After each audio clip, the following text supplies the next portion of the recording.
Hi, everybody. Welcome to English Digest. I'm Tom. Hi, I'm Stephanie. It's our history unit, and we're talking about kites more than just entertainment. Indeed, we kind of take kites for granted.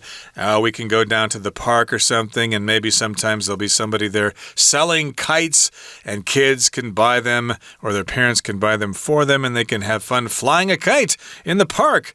Or at CKS Hall, you often see kites flying there, or out on the north coast there's some place that's famous for kite flying. I think it's Lau Mei village there right next to it. Oh, I haven't been there. Yeah, we went there flying kites one time. There were a lot of people there. But in any case, we're going to focus specifically on the history of kites in our lesson for today. Yeah, I didn't know that they went so far back in history. So we're going to learn more. Stay tuned. We're going to read through the entire lesson. When you think of kites, you might think of people in the park flying kites for fun. In fact, throughout their history, kites have been used for much more than amusement. They have evolved over time and brought about numerous benefits to civilization. The earliest record of a kite is from Mozi, a philosopher during China's Eastern Zhou dynasty, 770 BC to 221 BC. His kite was a bird made of wood with a string attached to it. During the Eastern Han Dynasty, 25 AD to 220 AD, paper kites emerged and kites were formally named. They originally helped soldiers measure distances and wind direction. As kites spread to other parts of Asia, each country developed a distinctive way of using them. In Japan, kites became part of religious ceremonies. They were used to bring good luck to harvests. In Korea, kites were flown to symbolize the letting go of bad luck and welcoming of good fortune. Kites were first brought to the Western world by Marco Polo, who supposedly first saw a kite in 1282. In the 16th and 17th centuries, other sailors also brought kites back from expeditions to the east.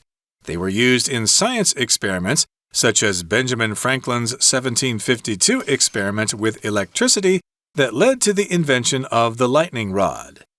Experimentation with kites also caused a breakthrough that led to the invention of the airplane. Since World War II, though, kites have been mainly used as a source of entertainment. Nevertheless, it's interesting to know that this simple toy has more than 2,000 years of history behind it.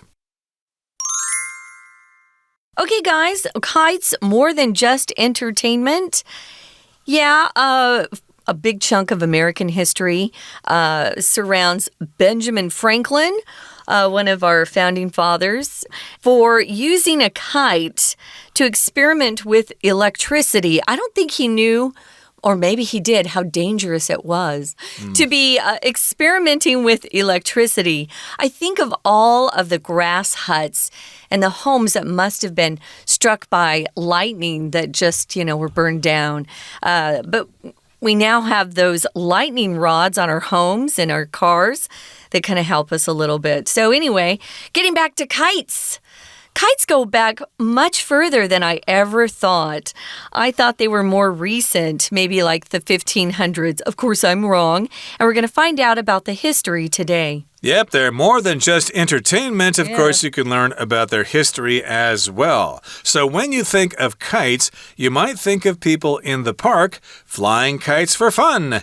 Indeed, if you mention the word kite to somebody, they'll think of those toys that kids are playing with in the park, or maybe even adults, where you have a kite attached to a string and it's flying high in the sky. Some kites, of course, can move around. There are different ways to make them move, and it can be a hobby for some people. And of course, there are kite festivals around the world. I think there's a big one in Japan that has kites there. Sometimes they're really big with many different sections and things like that. But for the most part, we just think of kites as being for fun. In fact, throughout their history, kites have been used for much more than amusement. So yes, when we think of kites, we think of them as being just for fun, but in the past, they were more than amusement. If something's more than something, that means it has other purposes besides what we think about. So yes, kites, I guess, were not only for fun, but they were used in other applications as well. Amusement is when you just have fun, you try to entertain yourself, or you are entertained by others. Like, what do you do for amusement? Well, I like to go out with my friends and have a meal in a restaurant, or we like to go for mountain bike rides in the forest or something like that. That's what you do for entertainment or amusement. And they have evolved over time. To evolve just means to change slowly over time. So a lot of things we have today have evolved over time, and kites have as well. They've brought about numerous benefits to civilization. We've got a lot of vocabulary words right here in the last part of the sentence. To bring about means to cause to happen or to accomplish something. So sometimes laws are passed by our government to bring about change in our societies. And here we've got numerous benefits that they brought about to civilization. Numerous just means a lot. So when you see numerous, think lots of numbers, great in number, many. And civilization just is when we talk about people in general, our society, our culture, the people, how we've changed over time. Civilization, I would say, also is just about human development over time, because it's really changed quite a bit over the thousands of years we've existed. Right, so kites have not only been just for fun, but they've also had other purposes, which we'll talk about now. So let's look at the next paragraph. It says, the earliest record of a kite is from Mozi, a philosopher during China's Eastern Zhou dynasty. And you have the years of the existence of that period of history right there in our article. A philosopher is somebody who studies philosophy, trying to answer questions like what's the best way to conduct yourself with other people? What's the meaning of life? Yeah, why are we here? Stuff like that. There are various philosophers in Chinese history like Lao Tzu and Mozi and Zhuangzi. And then there's Roman philosophers like Plato and Socrates. You get the idea. And of course, we divide Chinese history into dynasties like the Qing dynasty, the Ming dynasty, the Tang dynasty. Right. So he was a philosopher during China's Eastern Zhou dynasty, and we give you the dates there. His kite sounded really kind of cute. It was a bird made of wood with a string attached to it. So a string was connected to this kite that actually was in the shape of a bird. Now, during the Eastern Han Dynasty, again, we give you the dates, 25 AD to 220 AD, paper kites emerged. So it started, as we said, where kites were made out of wood, which would be kind of heavy if you think about it, unless he was using something like bamboo, which is lighter, perhaps. Then we see paper kites. So it evolved from wood to paper, and that's when kites were formally named. They didn't even have a name before. So this was, again, in the Eastern Han Dynasty that these paper kites showed up or came into existence. Right, of course, Chinese has lots of old characters for things, so I don't know if fengzheng was what they were first called. They may have an ancient character for that, but in any case, the point is that they were named at that time. And the kites of that time originally helped soldiers measure distances and wind direction. So they were used for those purposes. I could see how they could be used to determine wind direction. You just put the kite up in the air, and you can pretty much figure out where the wind is coming from. They still use those in some ways, yeah. It would make sense indeed, but I'm not quite sure how you would use a kite to measure distances. You can probably discuss that amongst yourselves, but the point is that that's what they were used for back in the day. So as kites spread to other parts of Asia, each country developed a distinctive way of using them. We've seen this with lots of bits and pieces of culture. It always starts in China, and then it moves over to Japan or Korea. And their take or their version of something is very unique to their own country. I still prefer some of...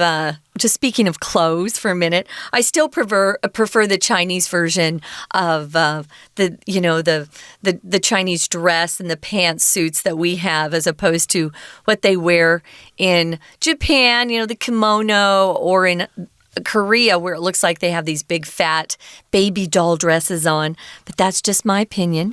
So things change as they move from each country, and they had their own distinctive way of using kites. What did they do in Japan, Tom? Okay, let's go to Japan. In Japan, kites became part of religious ceremonies. So, of course, all over the world, we've got religion where people come up with gods and things like that as a way to explain nature and what happens to us after we die and stuff like that. So whatever the religion was in Japan, maybe Buddhism or Shintoism or whatever, they had these religious ceremonies like other religions have all the time when people get together to worship their God in a special way on a special day of the year or something. So they have these religious ceremonies.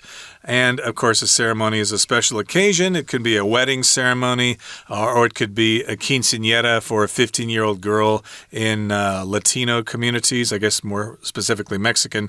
But, yes, indeed, they had religious ceremonies back in Japan, and they used kites as part of those ceremonies. They sure did. They were also used to bring good luck to harvests.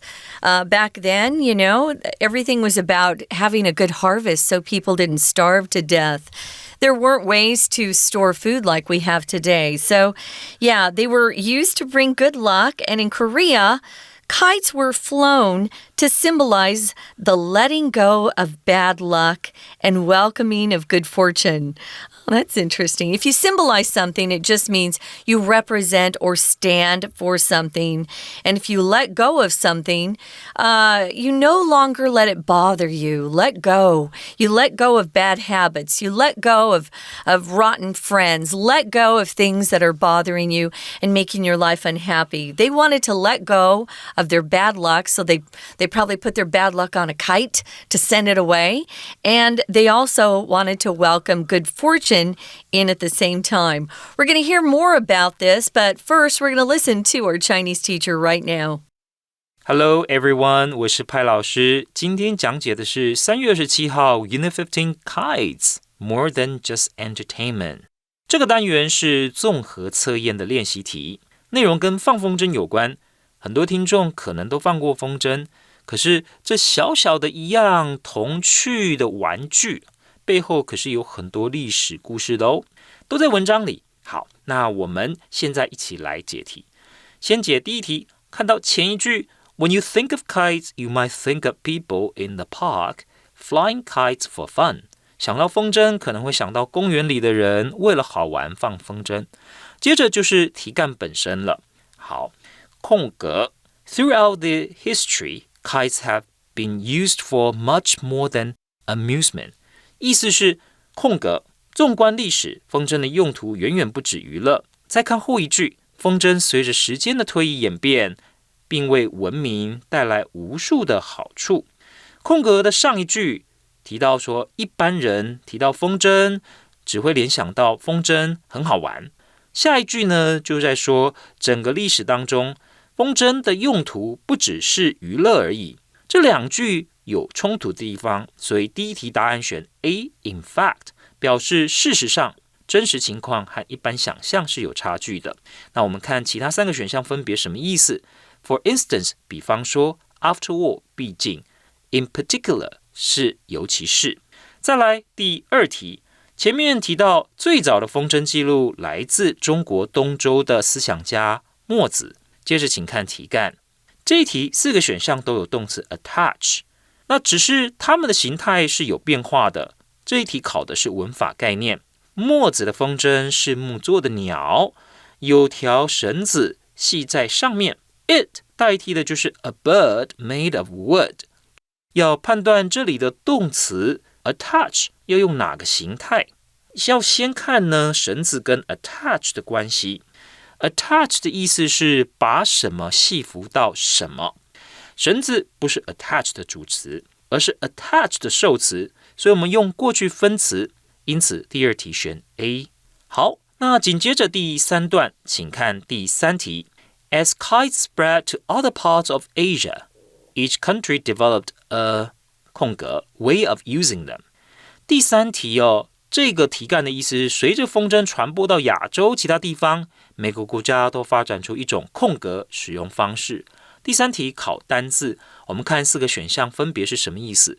A. Adolescent 青少年的， B. Beloved 心爱的， C. Spacious 宽敞的， D. Distinctive 独特的。考量后面的句子分别介绍日本的风筝祈求丰收，韩国放风筝可以趋吉避凶，所以第3题答案选 D. Distinctive， 表示亚洲各国各自发展出独特的风筝使用方式。We're going to take a quick break. Stay tuned. We'll be right back.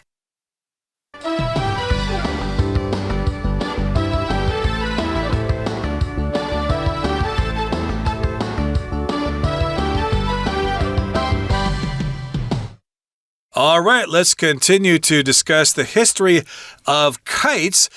We first mentioned in today's program that they were probably invented in China. Mozi had a bird made of wood with a string attached to it, and later kites were used to help soldiers measure distances and to determine wind direction. And then kites spread to Korea and Japan and other parts of Asia.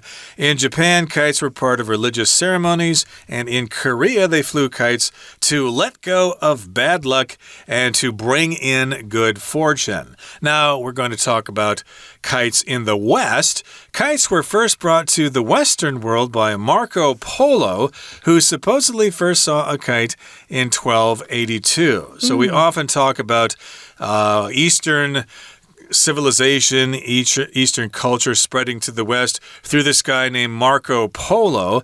And of course, he probably went to China there and brought back the idea of noodles to Italy. And hence we have spaghetti in Western countries that is based on noodles from China. And I guess he also saw a kite when he traveled to the East. And he thought, what's that? I think I'll take it back to Italy and show those people there and introduce it to them. And maybe I can make a lot of money in the process. Kind of cool when we started being able to travel to other parts of the world and see what other cultures were coming up with, different kinds of foods, different kinds of ways to do things, different clothing. It's just been fun. Well, we're calling what he took an expedition.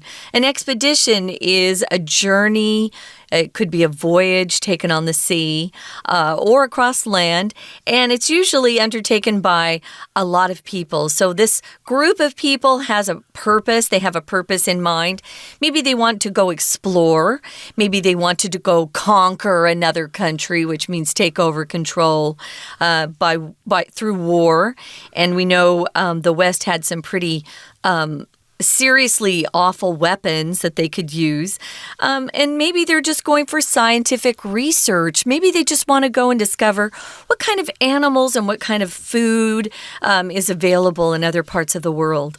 Exactly. So they took these expeditions to the East, and they were used in science experiments as well, such as, for example, Benjamin Franklin's 1752 experiment with electricity that led to the invention of the lightning rod. We're taught about that in school in America, about Benjamin Franklin flying a kite and discovering electricity, although I think people knew about electricity before that. He just figured out a way to use that electricity and to invent the lightning rod, which is a piece of metal that sticks up out of the surface of something, and then lightning will strike that as opposed to something else.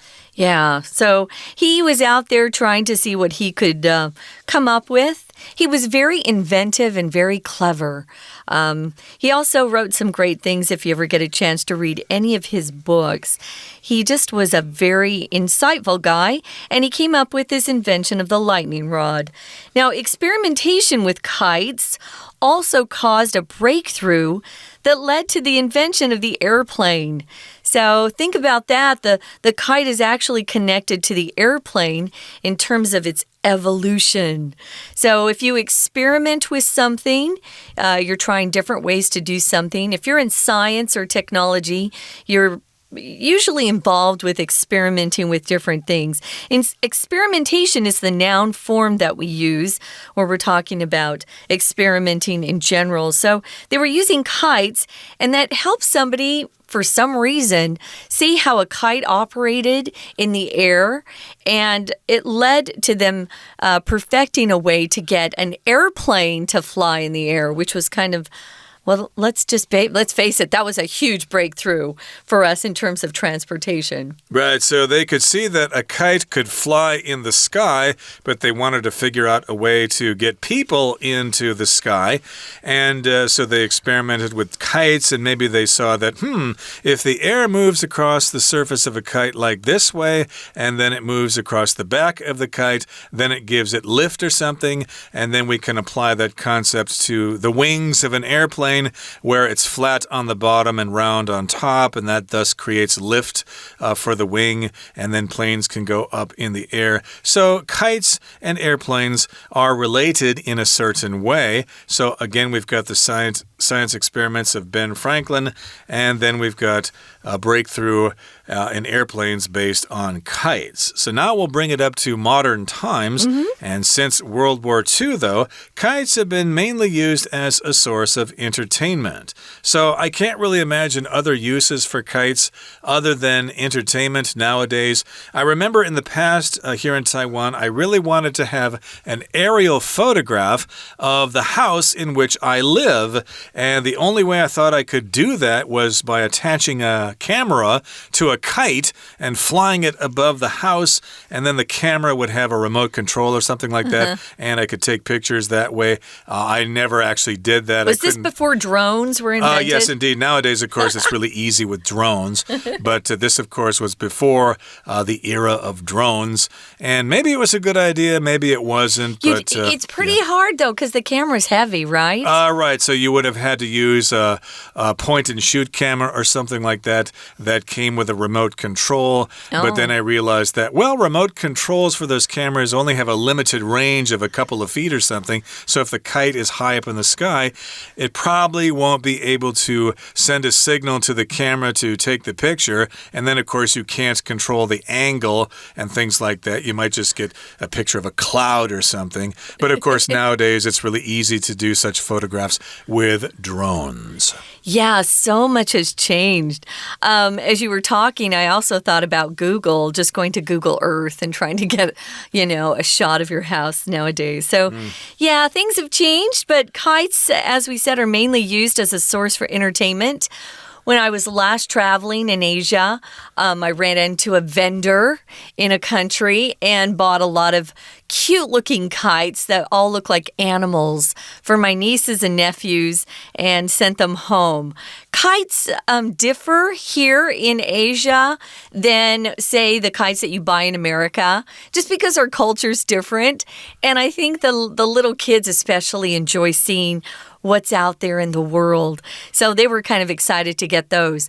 The kites I grew up with, at least the last couple of years that I was flying kites, they were more made out of light plastic material.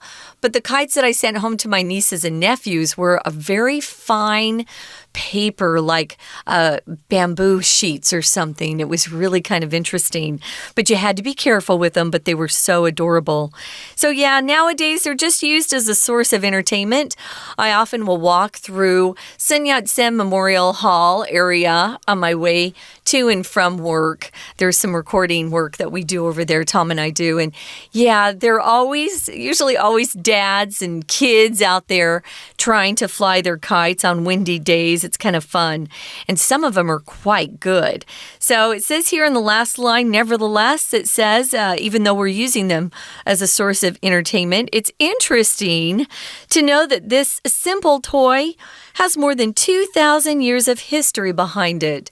So if you're studying history, you might look into the field of ancient toys. That would be an entertaining thing to study and do research on, I think, if I were in college. I should also say sometimes if we want to tell someone to buzz off, sometimes we say, why don't you go fly a kite? Yeah, get lost. Get out of my face or whatever. Yeah. And I did also want to mention the sport of kite surfing, which is based on kites. And you can do that here in Taiwan. There are some kite surfing clubs, I think down in Taichung and maybe in Kaohsiung and Penghu or places like that. So that's another use for kites as well. It'd be fun. It's used for entertainment. Okay, that brings us to the end of our explanation for today. Let's listen now to our Chinese teacher. 我们继续看第4段第4题。风筝最早是由马可波罗空格。据说他在1282年第一次看到风筝。这一题我们得从后面找线索。空格下一句中的 expeditions to the east 显示有其他西方的水手到东方探险。句中的 also 表示他们和 Marco Polo 一样，也将风筝带回西方。所以第4题答案选 B brought to the Western world 表示风筝最早是由 Marco Polo 带到西方世界的。好，再来文章接着提到风筝也运用到了科学实验上，例如富兰克林1752年做了电学实验，后来呢促成了避雷针的发明。最后第5题和风筝相关的实验也造成空格，造就了飞机发明。这一题一样要从上下文的语义来找出适当的单字。我们看4个选项，分别是 A. illusion 是错觉的意思， B. disaster 是灾难，而 C. breakthrough 是突破， D. impression 是印象。那我们从上下文就可以了解到科技的进展都是在追求关键的突破，因此呢，第5题我们选 C。第5题选 C， 就是 make a breakthrough 突破。好，那前面呢，我们回到句子这里讲到 experimentation with kites also caused a breakthrough that led to the invention of the airplane。所以等于是有人拿风筝来做实验。那做了这个实验以后，也发生了一个很大的突破。什么样的突破呢？这个技术上的突破，甚至于呢，让后来他们可以顺利的发明飞机。而后面讲到 ，Since World War II, though， 然而呢，从2次世界大战开始 ，kites have been mainly used as source of entertainment。原来啊，2次大战之后。多数人其实真的就只是把风筝拿来当作娱乐之用而已。Nevertheless, it's interesting to know that the simple toy has more than 2,000 years of history behind it. 不过，虽然说后来大家都觉得风筝就是拿来玩的，我们今天看完这篇文章，了解它有2000多年的历史，是不是很有趣啊？以上就是我们针对综合测验所做的中文解题讲解，谢谢大家。Okay, that brings us to the end of our lesson for today. Hopefully, we've encouraged you to learn more about the history of kites, but also to head out there and fly a kite yourself. From all of us here at English Digest, I'm Tom. I'm Stephanie. Goodbye. Bye.